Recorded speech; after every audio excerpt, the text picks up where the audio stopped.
Hello నమస్తే సలాం వాలేకుం మీ అందరికీ Everest masala వారవ వంటలు powered by Dabur Real Fruit జ్యూస్కి స్వాగతం. మరి వంటలు స్టార్ట్ చేసేద్దామా? ఎన్నో రకాల ఫ్రైడ్ రైస్లు చేసి చూసాం. మరి నాకు ఇష్టమైన ఫ్రైడ్ రైస్ ఏంటి? అదేనండి, సింపుల్గా క్యాప్సికమ్ తోటి, అదే మనం షిమ్లా మిర్చి అంటాం కదా, దాంతో మసాలా వేసి చేసి ఫ్రైడ్ రైస్ చేస్తే దానంత టేస్టీ ఫ్రైడ్ రైస్ మరొకటి లేదు. మరి ఎలా చేయాలో చూద్దామా?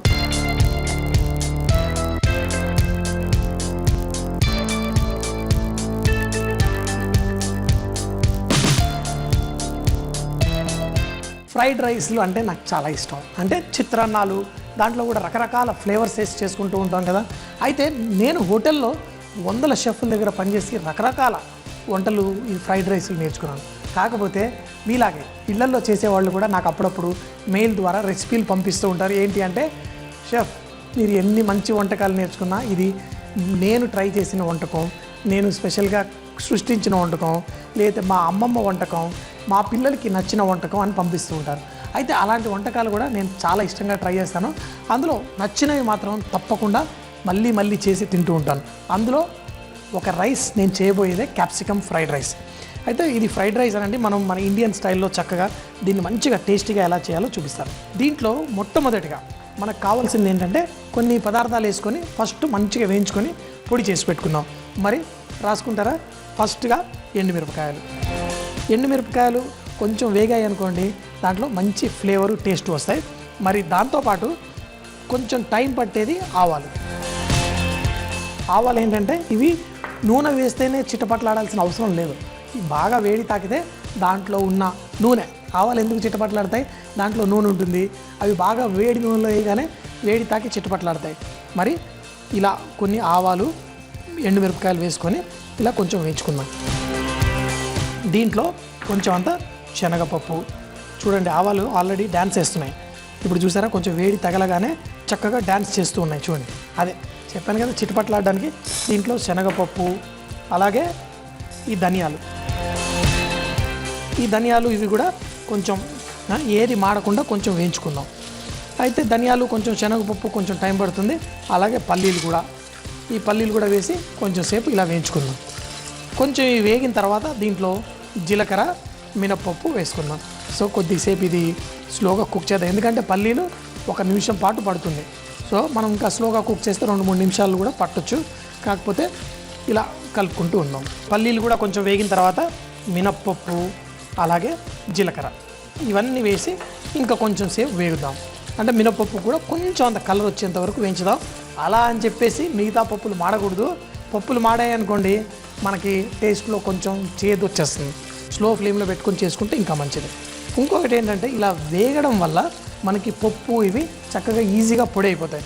ఎందుకంటే దాని తర్వాత దీన్ని మనం మిక్సీలో వేసి బరకగా, అంటే కొంచెం కరకరలాడుతూ ఉండేట్టుగా మనం దీన్ని పౌడర్ చేసి పెట్టుకుందాం. ఈ పల్లీలు కూడా ఇందులో పగిలిపోయినాయి వేడికి. సో ఈ మినపప్పు కూడా కొంచెం కలర్ వచ్చింది. ఇప్పుడు దీన్ని మనం స్టవ్ కట్టేసి ఇవన్నిటిని మనం ఒక మిక్సీలో వేసేసుకుందాం.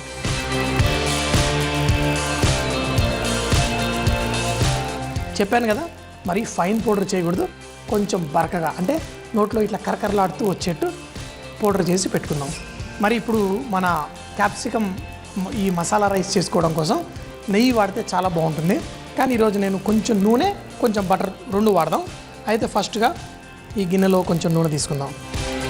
నూనె తీసుకొని దీంట్లో మనం ఫస్ట్గా పచ్చిమిరపకాయలు, కరివేపాకు ఈ 2 పక్కన పెట్టుకొని, నూనె కొంచెం వేడెక్కిన తర్వాత కరివేపాకు ఏముంది, కొంచెం నూనెలో చిటపట్లాడేస్తుంది 1 నిమిషంలో. చూసారా? ఇప్పుడు ఇందులో పచ్చిమిరపకాయలు వేసి దీంట్లో మనం ఈ పొళ్ళు ఉన్నాయి కదా, ఈ పొళ్ళు వేసేసుకుందాం.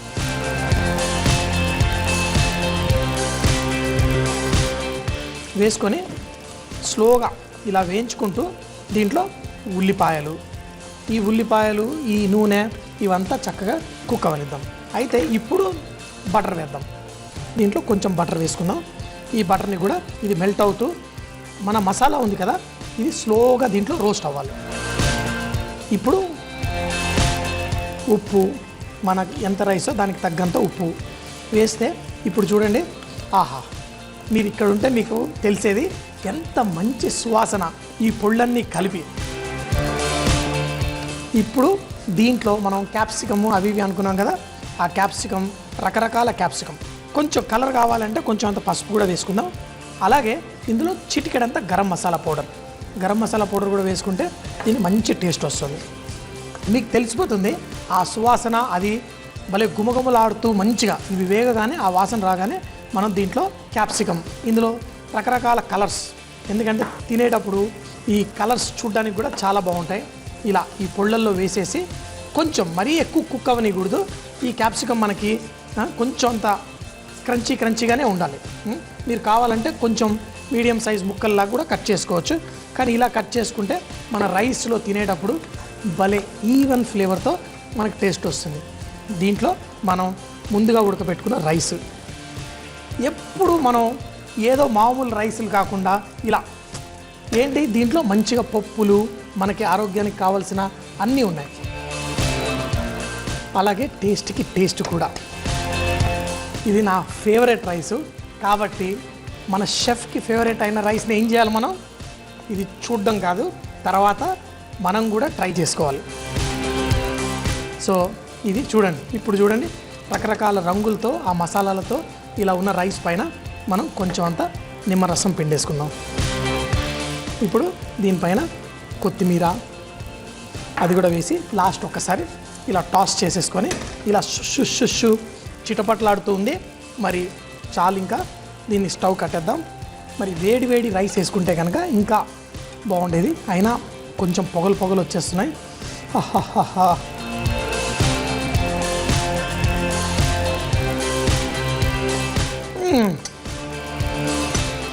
చక్కగా ఆ పప్పులన్నీ కరకరలాడుతూ మన ఉల్లిపాయ, క్యాప్సికం చక్కగా క్రంచీగా. మనం అన్నాల్లో కూడా ఎన్నో రకాలు చేసుకుంటూ ఉండాలి. అంటే ఎప్పుడు మన పిల్లలు అరే ఈరోజు ఏం కొత్త రకం చేసాం, ఇలా కొత్తవి మనం ట్రై చేస్తూ ఉండాలి. వాళ్ళకి రెసిపీలు ఇవన్నీ మేము చాలాసార్లు ట్రై చేసి ఇవన్నీ గ్యారంటీడ్గా టేస్టీ ఉన్న రెసిపీలే మీకు చూపిస్తాం. కాబట్టి మీరు ఏ భయం లేకుండా ఈ రెసిపీలన్నీ ట్రై చేసి మీ ఇంట్లో వాళ్ళందరి మీద ప్రయోగించవచ్చు. ఎందుకంటే వాళ్ళందరూ తప్పకుండా వీటిని ఎంజాయ్ చేస్తారు. వావ్,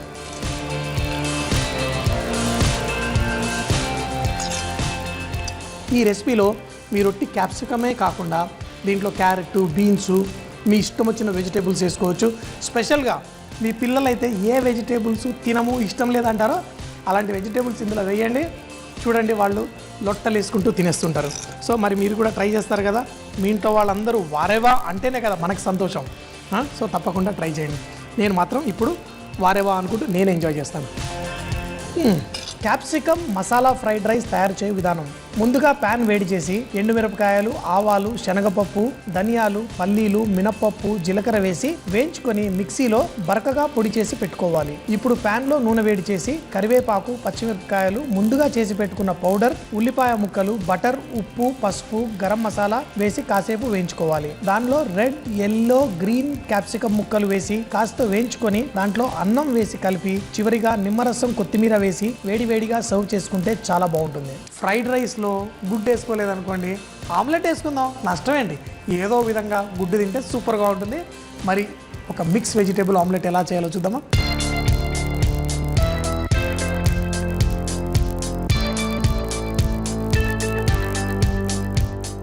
ఈ వంటల సెషన్స్లో రకరకాల వంటలు నేర్చుకున్నాం. కానీ ఈ వంటలు మేము ఎక్కడ నేర్చుకున్నాం అంటే కాలేజ్లో వెళ్ళినప్పుడు మాకు కూడా కుకింగ్ స్కూల్ ఉంటుంది కదా, అక్కడ బేసిక్స్ నేర్పిస్తారు. ఫస్ట్ ఏం నేర్పిస్తారు, అసలు ఉల్లిపాయలు ఎట్లా కట్ చేయాలి, ఉల్లిపాయలు, రకరకాల కూరగాయలు ఎలా కటింగ్స్ ఉంటాయి, తర్వాత బేసిక్గా స్టాక్స్ ఇలాంటివన్నీ నేర్పిస్తూ ఉంటారు. అయితే వంటల వరకు వచ్చేసరికి మాత్రం స్టార్టింగ్లో మాకు అసలు ఆమ్లెట్ ఎట్లా వేయాలి అని నేర్పిస్తూ ఉంటారు. ఆమ్లెట్ వేయడం కూడా ఒక ఆటే ఏంటి. మరి మేము హోటల్లో పనిచేసేటప్పుడు ఒక 200 మంది గ్రూప్ వస్తారు, అప్పుడు ఆమ్లెట్లు చేయాలి. ఇలాంటి ప్యాన్లు ఒక 4 ప్యాన్లు ఒక్కొక్కరికి ఉంటాయి. టకా ఒక్కొక్కళ్ళు వచ్చి అడుగుతూ ఉంటారు కదా, నాకు స్క్రాంబుల్డ్ ఎగ్ కావాలంటారు, ఇంకోళ్ళు అంటారు నాకు సన్నీ సైడ్ అంటారు. ఇవన్నీ మీకు చెప్తే అర్థం కావా? అయితే ఏం లేదు, మీకు ఈరోజు ఒక సింపుల్ ఫోల్డెడ్ ఆమ్లెట్ అంటే మనం ఏం చేస్తారు, చాలామంది ఇలా కొట్టేసి వేస్తారు. అది ఒక సైడ్ అంతా బ్రౌన్ కలర్ వస్తుంది, తర్వాత ఇంకో సైడ్ తిప్పుతాం, అలా వేస్తాం. కానీ మరి యూరోప్లో ఫ్రెంచ్ స్టైల్ ఆఫ్ కుకింగ్లో అలాగే వాళ్ళు ఆమ్లెట్ ఎలా వేసుకుంటారు, ఒక ఫోల్డెడ్ ఆమ్లెట్ బేసిక్గా ఎలా చేయాలో చూపిస్తాను. దానికి కూడా ఒక చిన్న టెక్నిక్స్ ఉంటాయి. 5 స్టార్ హోటల్లో మరి గెస్ట్ ముందు మనం సర్వ్ చేస్తున్నాం అనుకోండి, ఏదో ఇలా వేసేసి ఈ ప్లేట్లో నుంచి ఇసిరేయలేం కదా, చక్కగా దానికి ఒక స్టైల్ ఉంటుంది. అట్లా ఇట్లా చేసి దాన్ని ప్లేట్లోకి చూడ్డానికి కూడా అందంగా కనబడాలి. కలర్ చక్కగా ఎల్లో కలర్లో, చక్కగా లైట్ ఎల్లో కలర్లో ఉండాలి. కలర్ మళ్ళీ బ్రౌన్గా అట్లా రాకూడదు. సో మరి ఆమ్లెట్ ఎలా చేయాలి అనేది మీకు చూపిస్తాను. అయితే సాధారణంగా ఏం చేస్తామంటే మనం ఆమ్లెట్ వేసుకోవడానికి బటర్ వాడతాం. బటర్ కొంచెం వేసుకొని ఈ బటర్ మెల్ట్ అవుతున్నప్పుడే దీంట్లో మనం ఏమేమి వేసుకోవాలో అన్నీ వేసేసుకుందాం. కూరగాయలు అనుకోండి, ఉల్లిపాయలు కొంచెం, ఇది మిక్స్ వెజిటేబుల్ ఆమ్లెట్, అలాగే మష్రూమ్స్, గ్రీన్ చిల్లీ కావాలా లేదా అని అడుగుతాం. కొంతమంది కొంచెం అంటారు, కొంతమంది మోర్ అంటారు. నాలాంటి వాళ్ళు వెళ్తే ఎక్స్ట్రా గ్రీన్ చిల్లీ అంటాం. అలాగే దీంట్లో మన క్యాప్సికము, క్యారెట్, ఈ కూరగాయలు కూడా మరీ ఎక్కువ వేస్తే మరి ఆమ్లెట్ ఫోల్డ్ కాదు. అందుకని క్యాబేజు, బీన్స్, అలాగే ఇంకో బెల్ పెప్పరు, అలాగే కొంచెం సాల్ట్. మనం గుడ్లో సాధారణంగా సాల్ట్ ఉంటుంది, అందుకని చెప్పి కొంచెం తక్కువ వేసుకోవడం మంచిది. ఇలా అయిపోతుంది. సో మరి మంట తగ్గించేద్దాం. ఇది స్లోగా కుక్ అవుతున్నప్పుడు అప్పటికప్పుడు గుడ్లు పగలకూడదాం. గుడ్లు కూడా అక్కడికక్కడే మనం ఫ్రెష్గా పగలకొట్టి దాన్ని మనం ఫోర్క్ తోటి బీట్ చేసుకోవాలి. ఇప్పుడు మీరు చూస్తూ ఉండండి, సింపుల్. ఎగ్ చేయడం చాలా సింపుల్. కానీ ఒకవేళ సాల్ట్ అందులో వేసుకోలేదంటే ఇందులో కూడా కొంచెం వేసుకోవచ్చు. కానీ మీకు ముందు చెప్పాను కదా, యూజువల్గా ఆమ్లెట్లలో వాటిల్లో అయితే మేము 5 స్టార్ హోటల్లో చేసినప్పుడు అసలు సాల్ట్ కూడా చాలా తక్కువగా వేస్తాం. ఎందుకంటే టేబుల్ మీదనే సాల్ట్, పెప్పరు ఉంటుంది. అయితే గెస్ట్ కావాలంటే కొంచెం ఎక్కువ తక్కువ వాళ్ళు టేబుల్ మీద వేసుకుంటారు. వెజిటేబుల్స్ ఏమేమి అన్నీ వేసామో అన్నీ అయిపోయాయి. మనం సాధారణంగా ఏం చేస్తాం, ఇలా వేసేసి చూస్తూ ఉంటాం. అయితే అలా కాదు, మనం గుడ్లు వేసేసిన తర్వాత ఇలా కలుపుకోవాలి. ఏంటి అంటే మరి లోపల కిందంతా కుక్ అవుతున్నది మధ్యలోకి వచ్చేసేయాలి. అందుకని చెప్పేసి ఇట్లా కలిపేస్తూ ఉంటాం. లేదనుకోండి కింద భాగమేమో కుక్ అయిపోతుంది, పైన భాగమేమో కుక్ కాదు. ఇలా కుక్ అయిపోయిన తర్వాత ఇప్పుడు అంత ఈవెన్గా మనకు కనిపించినప్పుడు దీన్ని స్టాప్ చేసేస్తాం కలపడం. అలాగే స్లో ఫ్లేమ్లో పెడతాం. ఇప్పుడు మరి గెస్ట్లు వచ్చి వెయిట్ చేస్తూ ఉంటారు. అప్పుడు వాళ్ళతో ఏదో మాట్లాడుతూ కానీ కాన్సన్ట్రేషన్ మాత్రం ఈ ఆమ్లెట్ మీదే మనం పెట్టుకోవాలి. అయితే దీంట్లో రకరకాల ఫోల్డ్స్ ఉంటాయి. అంటే పైనుంచి ఇలా ఫోల్డ్ చేసి పెడుతుంటాం. ఎగ్ని ఎలా ఫోల్డ్ చేస్తాం, ఫోల్డ్ చేసిన తర్వాత కూడా దీంట్లో మంచిగా కలర్ ఎక్కువ రాకూడదు. సో అదే ఆర్ట్ అనమాట. బ్రౌన్ కలర్ వచ్చేసింది అనుకోండి, మన ఆమ్లెట్ కరెక్ట్గా రానట్టు. మరి ఈ ఆమ్లెట్ని మనం ఫోల్డ్ చేసుకోవాలి. ఈ ఆమ్లెట్ని ఫోల్డ్ చేసుకోవాలంటే మనం స్లోగా ఇలా ఒక సైడ్ నుంచి ఇట్లా ఫోల్డ్ చేసేసి సగం ఫోల్డ్ చేసి మళ్ళీ దాన్ని డబల్ ఫోల్డ్ చేస్తాం. ఇలా హాఫ్ మూన్ షేప్లో రావాలి. లోపలంతా కుక్ అయిపోతుంది స్లోగా. ఏంటి కలర్ రాకూడదు. మరి ఈ ప్లేట్ పెట్టిన తర్వాత దీంట్లో మరి గెస్ట్కి మనం సర్వ్ చేసేటప్పుడు కూడా ఒక చిన్న టెక్నిక్. మనం ఒకటేంటంటే ఇలా వేసేసి దాన్ని ఇట్లా తిప్పేస్తాం. కానీ ఆమ్లెట్ చూడ్డానికి మాత్రం చక్కగా ఇట్లా హాఫ్ మూన్ షేప్ ఇలా రావాలి. మన ఇళ్ళల్లో కూడా మనం చేసుకునేటప్పుడు మనం ఇలా వెరైటీగా చేసుకోవచ్చు. ఇందులో ఏంటి లోపలైనా కానీ చక్కగా కుక్ అయిపోయి ఉంటుంది. మనం ఏం చేస్తాం, ఒకటే ఆమ్లెట్ చేసేసి దాన్ని ఇలా ఉల్టా తిప్పి మళ్ళీ కష్టపడుతూ ఉంటాం. ఇలా హోటల్లో అయితే మేము గెస్ట్లకి ఇలా చేస్తాం. ఇది అన్ని మిక్స్ వెజిటబుల్, క్యారెట్, బీన్స్ కూడా వేసాను. సాధారణంగా అయితే మష్రూము, బేకన్ ఇలాంటివి చాలా పాపులర్ ఆమ్లెట్లో. మరి చూశారు కదా, ఏ మాత్రం బ్రౌన్ కలర్ రాకుండా మంచి షేప్ తీసుకొచ్చేసి దాంతోపాటు వాళ్ళు గ్రిల్ టమాటో, దాంతోపాటు హ్యాష్ బ్రౌన్ కానీ ఇలా పొటాటోస్ సర్వ్ చేస్తారు. ఇది బ్రేక్ఫాస్ట్లో మరి దీంతోపాటు ఒక టోస్ట్ కానీ ఏదన్నా తింటారు. ఇది వాళ్ళు హెల్తీ బ్రేక్ఫాస్ట్గా ఎంజాయ్ చేస్తారు.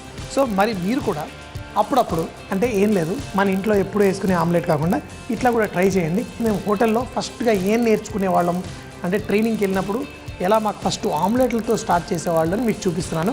అది ఒక్కొక్క దాంట్లో ఒక స్కిల్ నేర్చుకోవడం. మనం ఇప్పుడు దోశలు వేయాలనుకోండి, మనకి కొంతమందికి దోశలు సరిగ్గా వేయడం రాదు. దోశలు మళ్ళీ వేసేటప్పుడు అది అంటుకుపోతూ ఉంటుంది, తీయడం ఎలా, ఇవన్నీ కూడా మాకు హోటల్లో ట్రైనింగ్లో నేర్పిస్తారు. ఇవన్నీ మనం చేస్తూ ఉన్నాం. కొత్త కొత్త వంటకాలు అలాగే టెక్నిక్స్ కూడా నేర్చుకుందాం. సరేనా? ఈ ఆమ్లెట్ మనం ఎలా చేసుకుందాం అనుకోవద్దు. మరి మన పిల్లలు కూడా ఈ కాలంలో ఇంటర్నేషనల్ స్కూల్స్ ఈ స్కూల్స్ అని పేర్లు పెట్టి చదువుతూ ఉంటారు కదా, మరి బుక్కుల్లో వాళ్ళ కార్టూన్స్ అవి చూస్తున్నప్పుడు వాళ్ళకి ఇట్లాంటి ఆమ్లెట్లు వేసి ఆ కార్టూన్లలో కనిపిస్తూ ఉంటుంది. మీరు కూడా ఆ పిల్లలకి ఇలా వేసి చూసారనుకోండి, వాళ్ళు చాలా హ్యాపీగా ఇంట్రెస్ట్గా తింటుంటారు.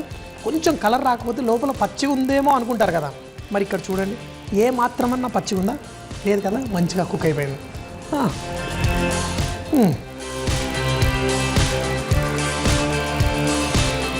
వా, మరి ఈరోజు నా బ్రేక్ఫాస్ట్ ఇదే. మీరు కూడా రేపు పొద్దున బ్రేక్ఫాస్ట్కి ఇలా ట్రై చేయండి. మిక్స్ వెజిటేబుల్ ఆమ్లెట్ తయారు చేయు విధానం. ఒక ప్యాన్లో బటర్ కరిగించి ఉల్లిపాయ ముక్కలు, మష్రూమ్ ముక్కలు, పచ్చిమిర్చి ముక్కలు, క్యాప్సికమ్, క్యారెట్, బీన్స్, మిరియాల పొడి, ఉప్పు వేసి కాస్త వేయించుకోవాలి. ఇప్పుడు ఒక బౌల్లో కోడిగుడ్లు వేసి బీట్ చేసుకొని వేగుతున్న కూరగాయల పైన పోసి ఆమ్లెట్ లాగా చేసుకొని థిక్ అయ్యేంత వరకు చేసిన తర్వాత దాన్ని ఫోల్డ్ చేసుకొని దాన్ని మూన్ షేప్ లో సర్వ్ చేసుకుంటే చాలా బాగుంటుంది. దీన్ని టోస్ట్, టమాటో, గ్రిల్ టమాటో అలాగే గ్రిల్డ్ పొటాటోస్ తో తింటే చాలా బాగుంటుంది. నెక్స్ట్ చకచక అంటూ మా ఆవిడ చకచక చట్నీ చూపించబోతుంది. మరి చూద్దామా? వేసవి కాలంలో ఎక్కువగా దొరికేది మామిడికాయలు, చింత చిగురు, మామిడి పళ్ళు. సో మరి ఈరోజు మీకోసం చింత చిగురుతో ఒక మంచి పచ్చడి. మా వారైతే చింత చిగురుతో మీకోసం చికెను, మటను చేశారు. మరి నేనెందుకు చేయకూడదు? నేను కూడా మీకోసం ఈరోజు ఈ చింత చిగురుతో మంచి పచ్చడి చేయబోతున్నాను. ఫస్ట్గా ఒక ప్యాన్ తీసుకొని ఇందులో నూనె, ఈ చింత చిగురిని చాలామంది పొడిగా చేస్తారు. మీకు కావాలంటే మీరు దాన్ని పొడిగా చేసుకోండి, లేదంటే ఇలా పొడుగ్గా కూడా మీరు వేసుకోవచ్చు. సో ఈ ఆయిల్లో ఈ చింత చిగురిని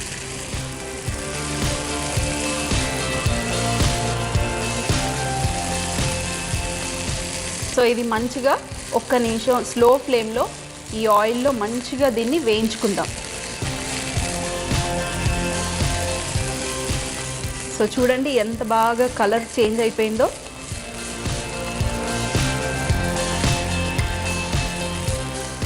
స్లో ఫ్లేమ్లో కుక్ చేయాలి, ఎందుకంటే మాడిపోయే అవకాశం ఉంటుంది కాబట్టి స్లో ఫ్లేమ్లో కుక్ చేసుకోండి. చింత చిగురిని ఎక్కువగా మనం కుక్ చేయకూడదు, ఎందుకంటే చాలా లేతగా ఉంటుంది కాబట్టి తొందరగా కుక్ అవుతుంది. ఇందులోనే కొంచెం అంత కొన్ని పచ్చిమిరపకాయలు, మీకు కావాల్సినంత ఎంత కావాలంటే అంత పచ్చిమిరపకాయలు, అలాగే మంచిగా కరివేపాకు కూడా వేసేసుకొని ఇంకొకసారి మిక్స్ చేసుకొని స్టవ్ ఆఫ్ చేసేసుకొని ఇందులో అలాగే సాల్ట్ మీకు తగినంత,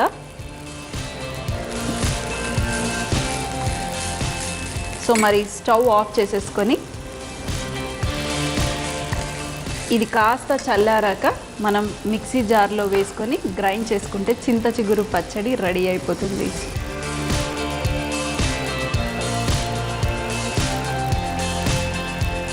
ఇది కాస్త చల్లారాక గ్రైండర్లో వేసుకొని మంచిగా మెత్తగా పేస్ట్ చేసుకుందాం. చింత చిగురు పచ్చడి రెడీ అయిపోయింది. ఇది మీరు మిక్సీ జార్లోనే చేసుకోవాలని ఏం లేదు. మీ దగ్గర మంచి రోల్ ఉందనుకోండి, చక్కగా ఇది రోట్లో వేసుకుని దంచుకుంటే ఇంకా టేస్టీగా అవుతుంది. సో మరి ఈరోజు నేను మాత్రాన గ్రైండర్లో చేసుకున్నాను. ఇది కొంచెం ఇలా మంచిగా మీకు కావాలంటే నీళ్లు వేసుకోండి, లేదంటే మీరు ఇలాగే దంచుకున్నా పర్వాలేదు. మంచిగా ఇలా పొడిగా కారంగా ఆ మిరపకాయలు తగులుతూ ఉంటేనే టేస్ట్. ఇదే పచ్చడిని మీరు పప్పులో కలిపేస్తే చింత చిగురు పప్పు రెడీ అయిపోతుంది. ఇదే చింత చిగురు మీరు తీసుకెళ్ళి మటన్లో కలిపేస్తే మటన్ కర్రీ రెడీ అయిపోతుంది. సో చూసారు కదండి ఎన్ని రకాలుగా మనం ఈ పచ్చడిని వాడుకోవచ్చో. మరి ఈ పచ్చడిని బౌల్లో తీసుకున్న తర్వాత మనం అన్నం తినే ముందు మీరు ఇలా సన్నగా తరిగి పెట్టుకున్న ఉల్లిపాయలు ఇందులో వేసి మంచిగా మిక్స్ చేసుకొని అన్నం తినే ముందు ఇలా కలుపుకున్నారనుకోండి, అప్పుడు మనం తినేటప్పుడు మంచిగా కరకరలాడుతూ ఉల్లిపాయలు, అలాగే కారంగా పచ్చడి, పుల్లగా చింత చిగురు సూపర్గా ఉంటుంది. ఆహా, చూస్తూ ఉంటేనే నోట్లో నీళ్ళు వచ్చేస్తున్నాయి.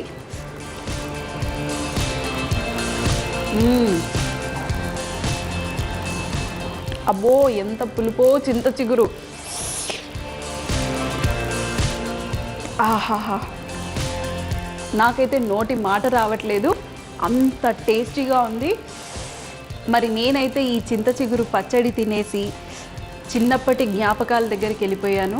మరి మీరు కూడా ఈ మంచి పచ్చడిని మీరు చేసి మీరు కూడా ఆ మంచి మంచి గుర్తులు తెచ్చుకొని ఎంజాయ్ చేయండి. సో మళ్ళీ కలుద్దాం చక్కచక్క చట్నీల్లో, మరొక వెరైటీ అయిన చట్నీలతో. చూస్తూనే ఉండండి. వారెవా అంటేనే అద్భుతమైన వంటలు. మరి మీ ఇంట్లో కూడా రుచికరమైన వంటలు చేస్తారా? అయితే మీ వంటల రెసిపీలు మాకు రాసి పంపించగలరు. XXX డిటర్జెంట్ సోప్ తరఫున మంచి గిఫ్ట్ హ్యాంపర్ గెలుచుకోండి. మరి మా చిరునామా MIG 1540 BHEL హైదరాబాద్ 502032. చూసారు కదండి, రేపైతే పనసకాయతోటి పకోడీ. ఏంటి అట్లా ఇట్లా ఉంటుందనుకున్నారా? అదిరిపోతుంది. మరి ఇదే టైంకి చూడండి. అప్పటిదాకా సీ యూ, బాయ్ బాయ్, ఖుదాఫిజ్. టైం పాస్ తిండ్లు అంటే బజ్జీలు, పకోడాలు ఇలాంటి రకరకాలు చేస్తూ ఉంటాం. జీడిపప్పు వేసుకుంటాం కదా ఉల్లిపాయ పకోడీ చేసినప్పుడు, అంటే స్పెషల్గా ఉండడం కోసం. ఉల్లిపాయలైనా క్యాబేజ్ అయినా వీటిల్లోంచి కొంచెం నీరు బయటకు వచ్చేస్తుంది. ఇట్లా పొడి పొడిగా వేసుకుంటే తినడానికి కరకరలాడుతూ వస్తుంది. మనం ఈరోజు ఒక వెజిటేరియన్ వంటకం చేయబోతున్నాం. దాంట్లో మాంసకృతులు అంటారు కదా, అవి చాలా ఎక్కువగా ఉంటాయి.